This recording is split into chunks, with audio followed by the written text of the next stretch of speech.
Ito isang USS Kingsville, ang pinakabagong barko na sumali sa US Navy. Meron itong lahat ng pinakabagong tech at bold na disenyo, ngunit narito ang catch. Sa kabila ng pagiging bago, isa rin ito sa pinakamalaking sugal ng fleet. As our barkong is truly sa higit sa isang dekada ng pagsubok at kamalian upang tuluyang maitama ang mga pagkakamali ng mga nakaraang problema sa mga barkong panglalaban sa litoral. Ang malaking tanong ay maaari bang mabuhay ang Kingsville at iba pang mga bagong LCS sa hype? O ito ba ay isang maliit na crappy ship? Sa kabila ng lahat ng mga pag-upgrade, ang pangunahing disenyo ng Independence Class ay nananatiling pareho. Kapag pinag-uusapan ang tungkol sa mga barkong panlalaban sa litoral, mahalagang maunawaan na hindi lahat sila ay ginawang sa katunayan mayroong dalawang uri. Gayunpaman, ang pagtingin sa kanila ng magkatabi ay isang mas mahusay na paghahambing. Ang Freedom Class na LCS ay isang tradisyonal na disenyo ng barkong pandigma na may iisang katawan ng barko. Ngunit kapag tiningnan mo ang Independence Class tulad ng Kingsville, may nakikita kang kakaiba. Hindi isa, hindi dalawa, ngunit tatlong hull ang bumubuo sa disenyo. Ngunit bakit gagawin ito ng Navy? Unang ginawa ito ng Navy dahil ang LCS ay itinayo mula sa mga sibilyang high-speed na ferry. Gusto ito ng Navy dahil ang konsepto ng LCS sa kaibuturan nito ay isang mabilis maliksi at magaan na barko na maaaring umaandar malapit sa baybayin kung saan hindi maaaring pumunta ang mas malalaking barkong pandigma tulad ng mga aircraft carrier at destroyer. At nagdudulot iyon ng susunod na malaking pagkakaiba ang konstruksyon. Bagamat mahirap sabihin sa pamamagitan ng pagtingin sa dalawang magkatabi, ang mga Freedom Class na LCS ay gawa sa bakal habang ang Independence Class ay gawa sa aluminyo. Kahit nagawa sa iba't ibang mga metal, ang parehong mga barko ay lumilipat sa humigit kumulang 3,400 tonelada. Ngunit mahalaga ito dahil sa espasyo sa board. Dahil ang mga barko ng Independence Class ay may parehong displacement, ngunit mas magaan na katawan ng barko, maaari silang magdala ng mas maraming gasolina armas tao at gamit kaysa sa Freedom Class. Ngunit ang mga pagkakaiba sa pagitan ng dalawang barkong ito ay higit pa sa kanilang panlabas na anyo at pagtatayo ng katawan ng barko. Upang makita iyon, kailangan nating pumunta ng malalim sa mga plano sa engineering upang makita kung paano talaga gumagana ang mga sasakyang ito. Kahit na ang mga sistema ng engineering ay maaaring hindi kasing cool ng isang bagong missile baril o armas, ang lahat ay nagsisimula sa isang mahusay na plano sa engineering. Pagkatapos ng lahat, ang lahat ng mga magagarang armas ay nangangailangan ng isang maaasahang mapagkukunan ng kapangyarihan at isang barko na talagang maaaring pumunta sa mga lugar dahil ito ay ang Navy at hindi ang Army or Marine Corps. Tama ba? Sa loob ng Kingsville ay 4 na pangunahing makina, 2 LM-2500 gas turbines tulad ng sa mga guided missile destroyer o maiikling DDG, at 2 diesel engine. Ang bawat isa sa mga makinang ito ay may sariling baras at nauugnay na kagamitan na kumukonekta sa isang water jet. Ang bawat LCS, anuman ang uri, ay may 4 na malalaking water jet. Ginagawa ng mga water jet na ito nakakaiba ang Kingsville at ang iba pang katulad niya dahil ito lamang ang mga barkong pandigma sa US Navy na may ganitong uri ng teknolohiya. Kaya kung ano ang gumagawa nito kaya mabuti. Sa output na 100,000 shaft horsepower ang mga makina sa Kingsville ay hindi kapanipaniwalang makapangyarihan para sa kanyang laki. Dahil dito ang barko ay maaring pumunta sa isang kahangahangang 40 plus knots o humigit kumulang 46 milya bawat oras kapag nasa buong lakas. Dahil sa mga water jet, maaari siyang lumipat ng direksyon sa isang barya. Sa pamamagitan ng pagpapalit ng pitch, ang mga mandaragat ay maaaring agad na isara ang reversing plate at i-redirect ang tubig upang ang barko ay makakuha ng isang mahigpit na propulsyon na hindi kapanipaniwalang mabilis. Sa ganoong kataas na kadaliang mapakilos ang Kingsville ay maaaring makawala sa mga malagkit na sitwasyon sa isang kurot, ngunit ang kanyang plano sa engineering ay ginagawa rin siyang mahusay para sa mga pangunahing daungan sa ibang bansa na hindi mahawakan ng ibang mga barko, habang ang Kingsville ay may 4 na pangunahing makina at 3 diesel generator. Ang barko ay may lihim na nakatagong makina. Sa kaibuturan ng tiyan ng barko, 4 na palapag sa ilalim ng tulay ay isa pang makina na tinatawag na azimuth thruster.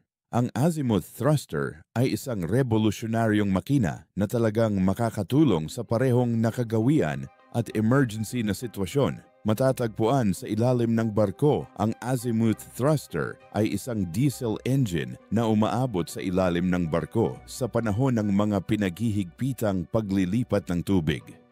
Sa kakayahang lumiko sa isang 360-degree na bilog, ang azimuth ay nagbibigay daan sa Kingsville na sumakay at bumaba sa mga pier sa paligid ng matatalim na sulok at gumawa ng hindi kapanipaniwalang masikip na bilog na hindi kayang gawin ng mga regular na barkong pandigma. Bukod pa rito, pinapayagan ng azimuth ang Kingsville na pumasok at lumabas ng mga port nang walang tulong sa paghatak. Ito ay mahalaga dahil maraming mas maliliit na port ang limitado o walang kakayahang magtog.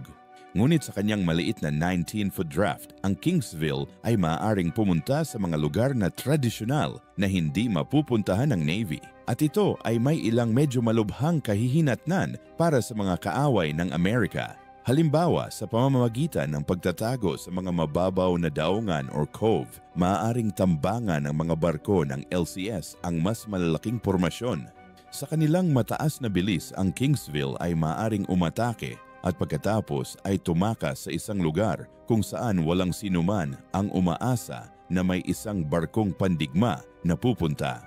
Ito ay magiging napakalaki sa anumang potensyal na labanan laban sa China dahil ang mga barko ng LPS ay maaring magtago sa iba't ibang mga isla ng Filipino o Indonesia habang iniiwasan ang pagtuklas at tinambangan ang mga barko ng China.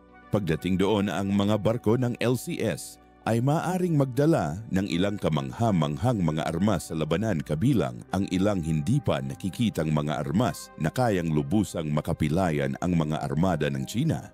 Ngunit syempre, hindi mo kailangang sumali sa Navy para malaman kung ano ang pakiramdam ng pag-deploy ng mga barkong pandigma sa mga madiskarteng labanan laban sa iyong mga kaaway. Dahil magagawa mo ito mula sa ginhawa ng iyong sariling tahanan kasama ang War Thunder. Ang War Thunder ay ang pinakakomprehensibong larong panglaban sa sasakyan na ginawa at available ito para sa libreng pag-download sa PC, Xbox at PlayStation. Sa kakayahang kontrolin ang mahigit 2,500 armored na sasakyang panghimpapawid at barko ng higit sa 10 pangunahing kapangyarihan na sumasaklaw sa mga salungatan mula sa mga trenches ng World War I hanggang sa mga larangan ng digmaan. Ngayon, maaari mong maranasan kung ano talaga ang pakiramdam na naroon dahil sa maraming kahangahangang in-game na feature. Ang ilan sa aming mga paboritong feature ay makatotohanang pisika ng pinsala na tumpak na nagpapakita kung paano mo nasira ang isang kaaway o nakakuha ng pinsala salamat sa natatanging tampok na X-ray kasama ang ganap na nakukustomize na mga skin. Halina't sumali sa aktibong komunidad ng mahigit 70 milyong manlalaro sa ilan sa pinakamagagandang PvP na laban na ganap na libre sa parehong PC at mga console. Ang mga bago at bumabalik na manlalaro na hindi nakakalaro sa loob ng 6 na buwan ay maaaring makatanggap ng napakalaking bonus pack sa pamamagitan ng pag-click sa link sa nakapin na komento sa ibaba. Ang mga manlalarong ito na mag-sign up sa loob ng susunod na turn sa araw ay maaaring ma-access ang eksklusibong vehicle decorator na Eagle of Valor, libreng 7 araw na access sa isang premium na account at 100,000 Silver Lions. Ang alok na ito ay para sa isang limitadong panahon, kaya kumilos ngayon at sumali sa epic na komunidad na ito ngayon. Ngayon, bumalik sa Littoral Combat Ship. Ngayong nasaklaw na natin ang engineering plant nito, maaari na nating talakayin sa wakas ang lahat ng iba't ibang system na nakikinabang dito. Simula pasulong sa busog, makikita mo ang pangunahing baril nito. Ang baril na ito ay isang 50 Livesat Semi-Earth Bofors Perfecto para sa pagkuha ng malawak na hanay ng mga target. Gamit ang kakayahang magpaputok ng hanggang 220 rounds kada minuto, ang baril na ito ay maaaring mag-sling ng ilang seryosong lead-down range. Sa max na saklaw na humigit kumulang 80.5 nautical miles, ang 57 ay maaaring makipag-ugnayan sa isang malawak na hanay ng mga target mula sa mga papasok na maliliit na bangka hanggang sa mabagal na lumilipad na sasakyang panghimpapawid tulad ng mga biplan at helicopter. Maaari itong makipag-ugnay sa isang malawak na hanay ng mga target dahil sa mga espesyal na bala nito. Hindi tulad ng mga tradisyonal na baril ng hukbong dagat na kinasasangkutan ng mga mandaragat na naglalagay ng powder charge at projectile sa isang magazine drum ng baril. Ang Kingsville at iba pang mga barko sa kanyang klase ay gumagamit ng mga natatanging bala. Ang bala na ito na kilala bilang 3P para sa Programmable Proximity Fused ay isang matalinong bala na elektronikong armado bago pinaputukan. Gamit ang variable na setting ng fuse nito, maaring itakda ng mga mandaragat ang direktang epekto sa mga target sa ibabaw at airburst para sa mga aerial na target. Ngunit hindi lamang ito ang tanging sandata na maaaring dalhin ng Kingsville. Pasulong mula sa forecastle na nasa harapan ng barko, makikita mo ang dalawang malalaking baril na nakausli mula sa itaas ng helo hangar sa gitna ng mga barko. Ngunit habang ang dalawang baril na ito ay mukhang mga turret mula sa Starship Troopers, ang mga ito ay sa katunayan napakatotoo at medyo nakamamatay sa isang surface engagement. Ang dalawang armas na ito ay MK-46 40mm chain gun. Ngunit bagaman ang mga ito ay maaring mukhang regular na lumang mabibigat na armas, ang mga ito ay anuman ngunit dahil sa kung saan sila pinanggalingan. Kahit na nakatayo ang mga tauhan bilang mga loader at gunner sa isang emergency na sitwasyon, ang mga mount ay kinokontrol mula sa malalim na loob ng barko. Matatagpuan sa ibaba ng tulay sa gitna ng barko. Ang mga espesyal na sinanay na mga mandaragat ay nagpapatakbo ng mga baril ng malayuan mula sa isang lugar na tinatawag na ICC-2. Dito sa loob ng balat ng barko na ang mga maliliit na bangka ng kaaway ay maaring makipaglaban nang hindi man lang inilalantad ang mga tauhan sa direktang putok. Ngunit kung titingnan mong mabuti, pabalik sa labas ng barko, makikita mo ang isa pang sandata na matatagpuan sa likuran lamang ng dalawang 30mm na baril. Ang mukhang R2-D2 na device na ito ay talagang mas mapanganib kaysa sa hitsura nito na kilala bilang SEARAM. Ito ang pangunahing air defense weapon ng Kingsville. Binuo gamit ang parehong mga sensor tulad ng mas kilalang SEWIS. Ang sandata na ito ay may kakayahang makakita, masubaybayan at makisali sa lahat ng uri ng mga missile na inilunsad sa hangin at inilunsad sa ibabaw. Ang pagpapaputok ng RIM-116 rolling airframe missile ang mga tripulante ng Kingsville ay makatitiyak na sila ay protektado anuman ang oras ng araw o lokasyon. Ngunit syempre ang SEARAM ay may limitadong saklaw kung isa sa alang-alang ito ay isang sandata sa pagtatanggol sa punto para sa pag-abot at pagtama sa kalaban sa mas mahabang distansya. Ang Kingsville ay may ilang mga pagpipilian. Malamang ang pangunahing kapangyarihan ng LCS ay nagmumula sa napakalaking flight deck nito. Kung ihahambing mo ito sa halimbawa isang DDG o isang cruiser's flight deck, makikita mo na ang LCS-1 ay napakalaking. Dahil dito ang Departamento ng Hangin ay maaaring magpatakbo ng iba't ibang sasakyang panghimpapawid sa board sa kakayahang kunin ng alinman sa MH-60 Sierras o Romeos. Ang Kingsville ay may maraming mga opsyon na magagamit. Spur kung iling helo ang kailangan nila ay depende sa mission set. Kung inaasahan ng barko na ang mga sasakyang pangibabaw ay magiging isang mas mataas na banta, kung gayon, ang barko ay maaaring sumakay sa Sierras na ang pangunahing misyon ay ang pakikidigma sa ibabaw.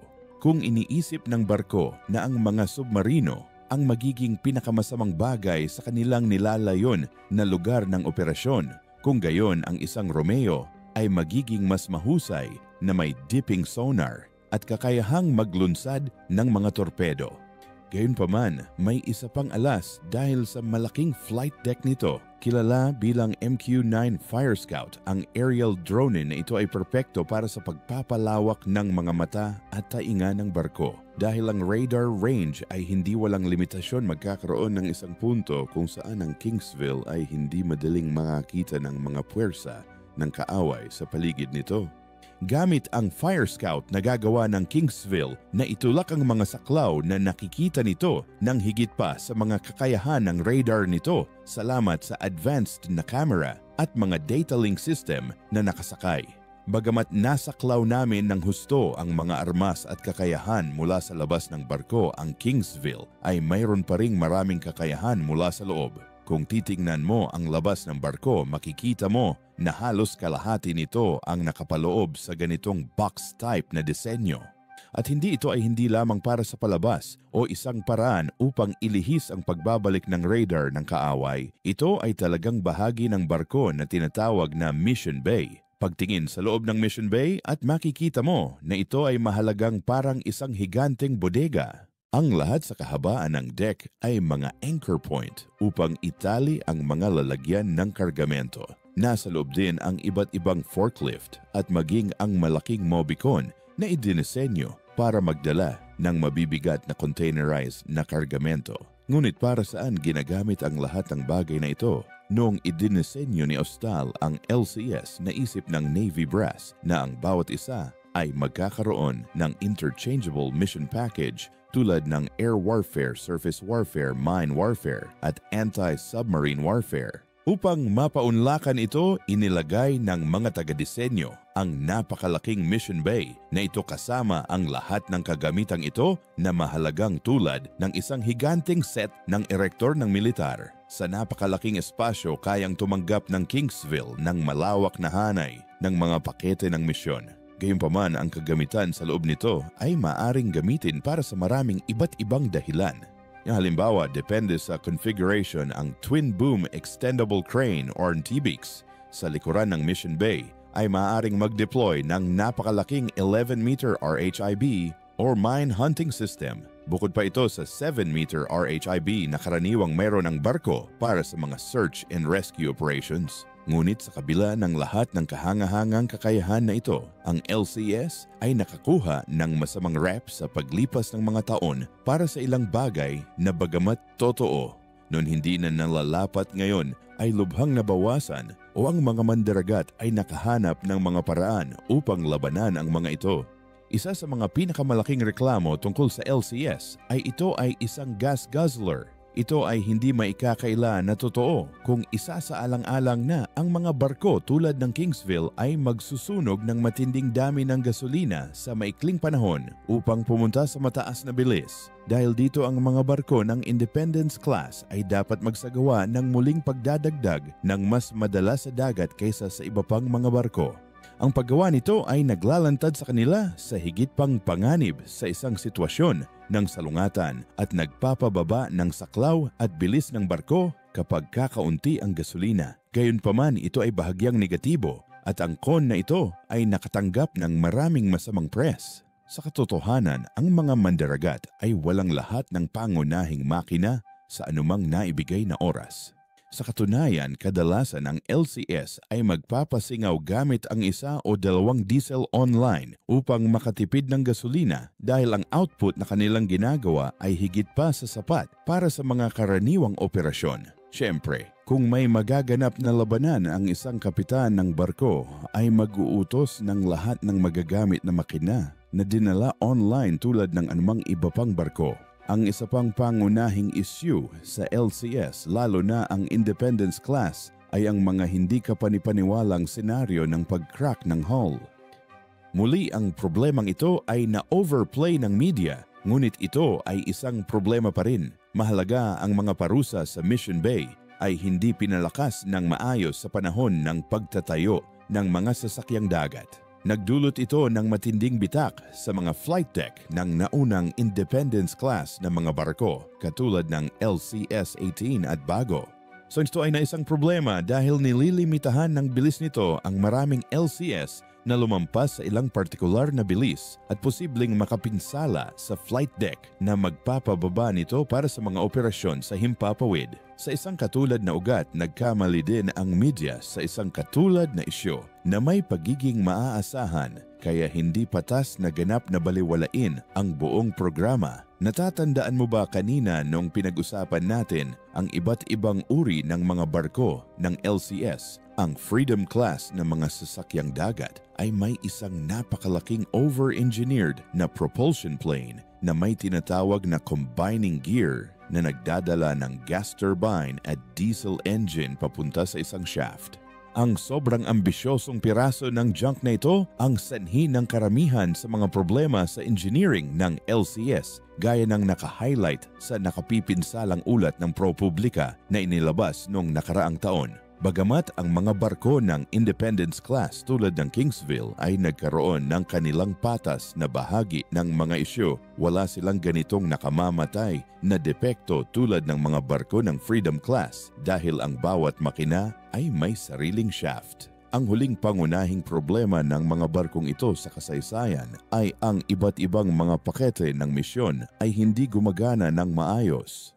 Bagamat ang ilan sa mga ito ay dahil sa mga bagay tulad ng Anti-Submarine Warfare Package na isang piraso lamang ng basura na binasura ng Navy noong 2022, ang pangunahing problema ay ang gawaing pag-install at pagpapanatili ng iba't ibang module na ito kasama ang iba pang maintenance sa barko ay ipinasa sa mga kontratista. Bilang resulta ng pag-overrun sa budget at suporta ng kontratista, maraming barko ang nalugmok sa pier, naghihintay ng pagkukumpuni upang magamit. Sa kabutihang palad para sa mga barko tulad ng Kingsville, ang programa ng LCS ay lumikha ng iba't ibang mga workaround na ginawa ang programa na mabubuhay at isang mahalagang asset sa hinaharap ng Navy. Isa sa mga pinakamalaking pagbabago ay ang Navy ay inabandona ang ideya ng mapagpapalit na hanay ng misyon.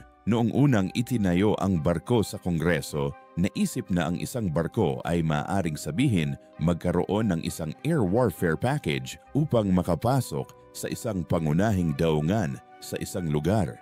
Ang mga kontratista ay magpapalit ng ilang lalagyan at sa loob ng ilang oras, ang barko ay maaari na ngayong maging isang anti-submarine warfare platform na maaaring manghuli ng mga submarino. Habang ang pinakamasigasig na pamunuan ng Navy ay naisip na ang ideyang ito ay labis na ambisyoso, ang Navy ay tumakbo. Kasama nito sa loob ng higit sa isang dekada hanggang sa wakas ay napagpasyahan nilang hindi na ito magandang ideya. Kaya sa halip na isipin na ang isang LCS ay maaring mapapalitan anumang oras, ang pamunuan ng Navy ay naglalaan na ngayon ng bawat barko sa isang partikular na lugar ng pakikidigma na ang natitirang mga pakete ay ngayon ay pakikidigma sa ibabaw at pakikidigma sa minahan sa pamamagitan ng pagpapasimple sa mga hanay ng misyon na ito at pagkakaroon ng mga nakalaang platform. Mas kaunting oras ang ginugugol sa muling pagsasaayos ng mga barko at ang mga espesyal na sinanay na tauhan ay maaaring manatili sa barko ng mas matagal at bumuo ng isang mas malalim na pag-unawa sa kung paano gumagana ang barkong iyon sa halip na kailangang matutong muli ng bago ng mabilis.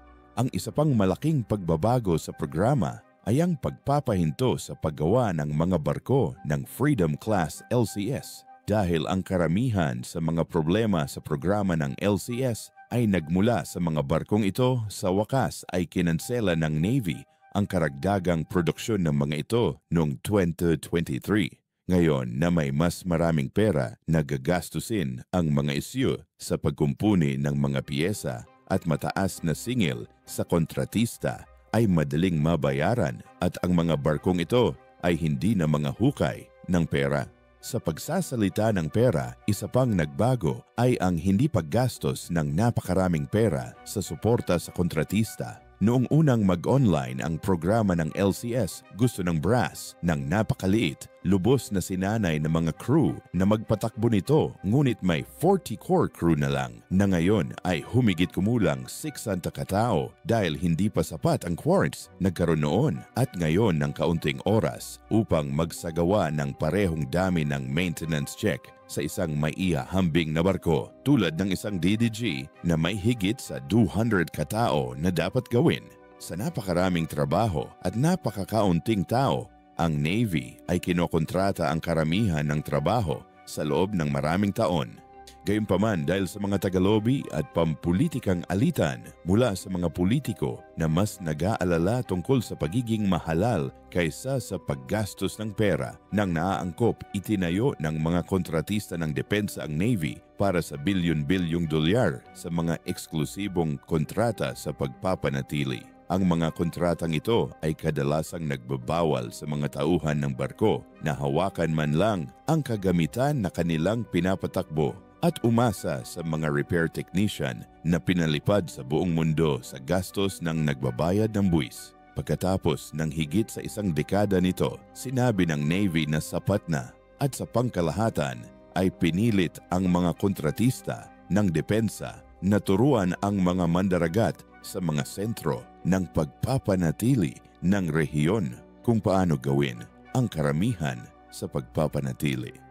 Ngayon, ang mga grupo ng mga espesyal na sinanay na mandaragat na ito ay sumasakay sa mga barko ng LCS upang matiyak na ang mga kritikal na sistema ay maaaring ayusin sa dagat sa halip na humila sa daungan. Sa paggawa ng video na ito, ang mga tauhan ng Navy ay maaari na ngayong magsagawa ng 60% ng pagpapanatili sa barko mula sa 5% lamang sa orihinal. At pagsapit ng 2025, nilalayon ng Navy na 95% ng maintenance sa barko ang isasagawa ng mga tauhan ng Navy. Sa kapansin-pansing pagbabagong ito sa pabago-bagong trabaho, ang mga barkong tulad ng Kingsville ay hindi na makikita sa mga sakim na kumpanya ng depensa na nakikinabang sa mga barkong nakaupo sa pier sa halip na sa dagat na ginagawa ang inaasahan ng mga Amerikano na gagawin ng mga barkong ito. Panghuli tungkol sa mga cracking hulls, ang pamunuan ng Navy ay nagpasimula ng mga pagbabago na nagbigay ng mga pagbabago sa estruktura na lumutas sa issue na ginagawang isang bagay nang nakaraan ang problemang ito. Ngayon na ang mga barkong ito ay mas maaasahan at handang pumunta kaysa dati ang Navy ay nagpapatupad ng malawak na hanay ng mga programa upang gawin itong mahahalagang asset sa hinaharap na mga digmaan. Sa ngayon, ang US Navy ay nasa isang mahirap na lugar. Nagbubukas ang ilang kritikal na teknolohikal na gaps na may kaunting kapalit na pinupunan ngayon ng LCS. Ang isa sa mga pinaka-nakasisilaw sa mga ito ay nasa isang surface-to-surface missile. Sa loob ng maraming taon, ang AGM-84 Harpoon ay ang karaniwang surface-to-surface missile na ginamit ng Navy para sa pagkuha ng mga barko ng kaaway. Gayunpaman, pagkatapos ng mga dekada sa serbisyo, marami sa mga armas na ito ay hindi na maaasahan at lampas na sa kanilang buhay ng serbisyo. Sa napakaraming issue sa natitirang inventaryo, mawawalan ng kritikal na asset ang Navy sa isang malaking digmaan kung ang isang salungatan sa China o Russia ay naging kinetic. Iyon ay hanggang sa pinagtibay ng Navy ang Naval Strike Missile o NSM. Ang NSM ay isang pinagsamang pagsisikap ng US Norwegian na bumuo ng kahalili sa Harpoon. Ito ay mahalagang gumagana sa parehong paraan, ngunit mas malakas maaasahan at may mas mahabang hanay. Sa pag-ampon ng NSM noong 2019, inisip ng Navy kung paano isasama ang sandata na ito sa fleet. Pero may isang problema lang. Wala itong ilagay. Dahil walang available na puwang sa mga DDG, ang mga cruiser ay na-decommission ng kaliwat kanan at ang Constellation-class frigates ay ilang taon na ang layo mula sa pagpasok sa serbisyo. Ang Navy ay walang ibang lugar na maglalagay ng NSM maliban sa LCS. Ang lahat ng mga bagong LCS tulad ng Kingsville at mga kasalukuyang LCS sa serbisyo ay kino-convert upang tanggapin ang NSM sa kanilang mga busog. Ngunit hindi lamang ito ang tanging angkop na lugar na natagpuan ng Independence Class. Pinapalitan din nito ang mga tumatandang minesweeper. Sa kasalukuyan ang Navy ay nagpapatakbo ng 8 tumatandang mga minesweeper na lampas na sa kanilang buhay ng serbisyo at may sariling mga problema. Ito kasama ng pagre-retiro ng mine hunting CH-53C Stallion noong 2017 ay nag-iwan ng malaking agwat sa kakayahan ng US na tukuyin at sirain ang mga minahan sa isang malaking salungatan, isang bagay na hindi magandang ideya kung isasaalang-alang ang malalaking imbentaryo ng minahan ng mga bansa tulad ng Russia, Iran at North Korea. Dahil dito sinubukan ng Navy ang iba't ibang mga bagong teknolohiya sa pangangaso ng minahan tulad ng remote-controlled na robot tulad ng knife fish upang manghuli at sirain ang mga minahan. Gayunpaman, ilan lamang ito sa mga bagay na ginawa ng Navy upang mag-eksperimento sa LCS mula sa paglulunsad ng SM-6 noong 2023 hanggang sa pagsubok ng iba't ibang bagong reconnaissance drone ang magagawa ngayon ng Kingsville at iba pang LCS ay talagang limitado lamang ng imahinasyon ng Navy. Dahil dito sa kabila ng mga taon ng pagiging mapula, ang ulo na stepchild ng Navy sa wakas ay natagpuan na ng LCS ang lugar nito at handang maging mahalagang asset sa anumang salungatan sa hinaharap. At yun ang nagtatapos sa video ngayong araw. Kung nagustuhan mo ito at gustong makakita ng higit pang content na tulad nito, huwag kalimutang pindutin iyon, mag-subscribe button at i-on ang notification bell para hindi ka makaligtaan ng upload. Ang iyong suporta ay talagang nakakatulong sa amin na lumago at maghatid sa iyo ng mas magagandang video bawat linggo.